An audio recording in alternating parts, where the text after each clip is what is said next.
Rationnel et cartésien, il peut résoudre n'importe quelle énigme, les yeux fermés. Alors, on est vendredi, c'est le temps de regarder ce qui s'en vient ce dimanche soir aux variétés de Star Academy. Avec Jean-Philippe Dion, on pourra survoler ce qui nous attend parce que les artistes, comme à chaque dimanche, c'est hyper varié. Le mot variété porte très bien son nom avec Star Academy. Les deux frères, Barbara Pravi et Émilie Bégin qui nous préparent un medley ABBA. J'ai hâte de voir parce que les harmonies de ça, c'est pas évident. Roxane Bruno, entre autres. Alors, parlons-en avec le principal intéressé, producteur-animateur, Jean-Philippe Dion, dit JP. Merci d'être avec nous. Bonjour. Salut, bon vendredi. Salut. Bon vendredi. Alors bon, qu'est-ce qu'on va vivre pour le prochain Variété de dimanche avec cette belle brochette d'artistes? Bien évidemment, Roxane Bruno, c'est la force de Roxane, la relation avec le public. Donc, on a invité beaucoup de Brunos, donc son groupe de fans, à envahir le studio. On voulait un numéro vraiment rock avec Roxane. Donc, elle a choisi des chansons de son dernier album, des chansons qui déménagent, qu'on a réarrangées aussi avec une espèce de saveur rock. Fait que je pense que ça va être tout un numéro. On a deux frères. Deux frères, en fait, ce qu'on voulait, c'est ce qu'on se disait en réunion que je pense que Deux frères, c'est comme devenu les nouveaux classiques. En fait, ces chansons-là, les nouveaux classiques des chansons de feu de camp. T'sais, on les chante autour du feu de camp. Qu'on a un ami qui a une guitare, on va chanter nous autres, on va chanter une de leurs chansons. Fait que c'est ça qu'on voulait. Donc, on a invité aussi les amis, en fait, donc des candidats, à venir chanter avec eux sur scène.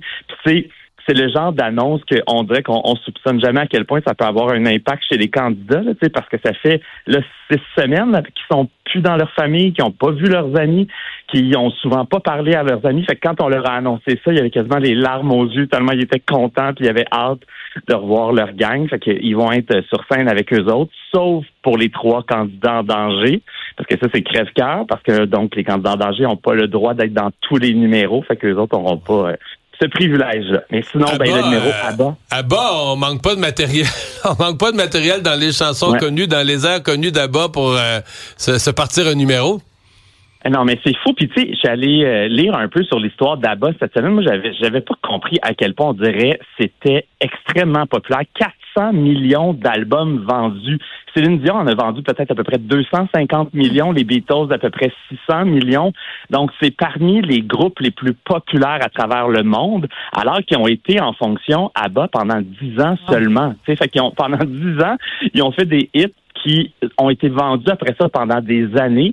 Fait que Émilie Bégin donc a puisé dans ce répertoire-là, puis ça va être un gros numéro de chant et de danse. Donc les académiciens vont danser. Il y a Éléonore Lagacé qui s'ajoute aussi au numéro parce que c'est un peu la nouvelle Émilie Bégin, Éléonore, là, qui est capable justement de faire toute tu veux dire la Dancing Queen? Oui.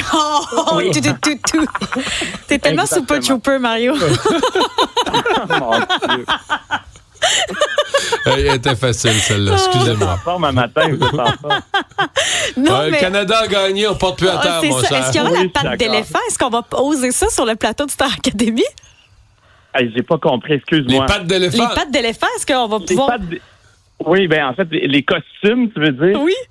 Oui, en fait, ça va être très disco, plutôt les costumes, puis la direction. C'est une immense boule miroir qui va être dans les écrans. Fait qu'on va être vraiment dans ce mode-là, un peu Studio 54 à peu près. Là. Mais pour vrai, ça va être le numéro, je pense, à regarder en termes de numéro de production, parce que ça fait des mois qu'on le prépare, que le genre de metteur en scène travaille avec l'équipe pour toute la direction artistique de ce numéro-là. Fait que j'ai bien hâte. Puis Émilie Bégin, elle arrête pas d'en parler. Elle a passé la semaine à texter, à appeler tout le monde. Elle a vu que ce soit parfait. Elle a vu que ce soit vraiment à la hauteur. Fait que j'ai vraiment hâte de voir ça. Jean-Philippe, il y a des académiciens qui se sont fait brasser cette semaine? Moi, j'ai adoré ça. Oui, vraiment. Ça a déchiré le Québec en deux. Ouais, t'as adoré ça comme spectatrice, mais ceux qui se sont fait brasser ont probablement moins adoré.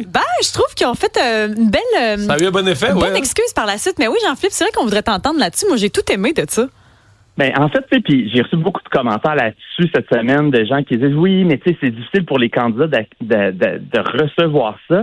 Mais tu sais, il faut que je le dise, Garou, là, c'était pas un script, hein, c'était pas écrit, là. On n'avait pas comme déterminé le tel jour de Star Academy, Garou va faire une intervention drastique. C'était vraiment un vrai geste du directeur qui est tanné de sentir parfois qu'il n'y a pas de sérieux. Puis tu sais, mais il avait l'air déçu. Il avait l'air, tu dis tanné, mais moi j'ai senti qu'il avait l'air sincèrement déçu. Puis, un petit peu aussi, ben là, j'interprète peut-être trop, mais tu sais, on t'a donné une chance. T'as été toi le choix des maîtres dimanche soir. Puis là, tu devrais décupler d'efforts basés sur ce privilège-là qu'on a mis notre confiance en toi. Moi, je l'ai senti déçu. Parce que pour mettre en contexte, Laurence et Joël, ça fait partie des duos en danger. Laurence a été sauvée par le corps professoral dimanche. Ouais. Donc, Garou a voulu dire, arrêtez de niaiser, prenez ça au sérieux. Là, vous prenez 2 places à l'académie. Il a fait quand même, il était raide aussi avec Loïc et Catherine, mais ça a été intéressant, j'ai trouvé, moi. Ben, pour vrai, moi, je le disais à l'équipe hier, je pense que c'est la mise en danger qui m'excite le plus depuis le début de la saison dimanche soir. De un, que ce soit des duos, aussi, il va se passer quelque chose de complètement différent, mais aussi, c'est d'excellents candidats qui s'affrontent, là. Tu sais, c'est parmi les favoris, c'est ceux qui ont beaucoup de talent, c'est ceux qui ont une grosse cote d'amour aussi. Fait que, tu sais, j'ai hâte de voir ce que ça va donner. Puis, tu sais, Loïc, qui a été mal à l'aise toute la semaine parce qu'il y a eu l'impression que c'est à cause de lui qu'ils se sont retrouvés en danger. Après ça, je pense que le choix de chanson n'avait pas de bon sens parce que, pauvre lui, c'est pas Jean-Jacques Goldman, là, Loïc, là, donc chanter J'irai où tu iras, c'était peut-être pas la meilleure chanson pour lui, mais c'est vraiment senti mal toute la semaine. Puis après ça, ben nos 2 amis, nos 2 joyeux lurons qui, tu sais, je pense honnêtement, ce qu'ils avaient envie, eux autres, c'est aussi de donner une prestation, le fun, ludique aux profs. Puis là, ils avaient trouvé leur petite casquette avec une hélice. Je pense qu'ils n'avaient pas non plus compris l'ampleur de ce qu'ils faisaient, mais c'est un bon quand même, entre guillemets, wake-up call de « Hey, vous êtes à Star Academy, il y a 100 000 $ en jeu. » là. C'est pas, tu sais, puis Garou disait tout le temps au début de la 100 000 $ en jeu et 1 million qui vous regarde, 1 million, 1,5 million et plus qui vous regarde tous les dimanches soirs. Fait que, tu sais, il faut livrer, là. Mais ça saisit tout le monde, hein? Pas juste les 2 candidats, parce qu'ils ont parlé de ça toute la semaine dans l'académie. Puis je pense que tout le monde a compris que là, il fallait redonner un peu de sérieux, puis il fallait être prêt au moment où ça compte. Puis je pense que ça va être juste bénéfique pour la suite de la saison. Moi, ce que je trouve, c'est que de toute manière, dans le milieu, il n'y a pas grand monde qui te font des fleurs dans la vie. C'est un milieu qui est difficile. Puis souvent, on le dit dans les autres téléréalités, que des fois, on est très doux, on est très gentil au Québec. Là, c'est pas qu'on n'était pas gentil. Si on compare avec la France, tu dis au Québec, dans ta phrase, tu veux dire, on est comme ça au Québec, parce que tu compares avec la France, des scènes comme ça serait beaucoup plus usuel. Là. On leur dit vérité, puis t'es ici, puis t'es pas bon. Pis... Ici, au Québec, on est poli. Non, puis ce que je trouve fou, c'est qu'on est souvent vite à dire que, justement, au Québec, c'est trop gnangnan, puis c'est trop gentil. Puis aussitôt que tu as un prof qui dit les vraies affaires, puis de très bonne façon, il y a aucun mot qui a dépassé sa pensée, c'était pas trop raide, c'était juste vrai. Puis là, il y a des gens qui critiquent parce qu'ils trouvent ça trop difficile. Fait que, puis c'est ça qu'on le voit aussi dans Starac, c'est fascinant. Moi, je vais recevoir un commentaire de quelqu'un qui dit que Garou a été trop dur, puis le commentaire d'ensuite, c'est quelqu'un qui dit que Garou est donc exceptionnel parce qu'il dit les vraies affaires. Fait qu'on voit que les gens en ce moment sont dans Starac vraiment, vraiment, vraiment beaucoup, puis qui ont embarqué dans cette aventure-là. On l'a souvent dit, mais on retrouve vraiment les racines de Star Academy du début des années 2000. On se sent vraiment là. Ça rappelle la nostalgie avec un vent de fraîcheur. Moi, je trouve que c'est mission accomplie. Là. Mais tu disais, Jean-Philippe, c'est des candidats forts là, qui s'affrontent, mais on s'en va là aussi. Là. C'est le principe que plus on élimine, plus ceux qui restent, c'est soit des gens qui étaient excellents, ils n'ont jamais été mis en danger, ou ils ont été sauvés par le public parce qu'ils ont été très bons en performant, mais on s'en va vers la crème de la crème, là, plus on avance. Complètement. Ben, en fin de semaine, c'est vraiment notre mi-session. Là, fait que c'est sûr qu'effectivement, dans les prochaines semaines, il va y avoir encore d'autres petites twists,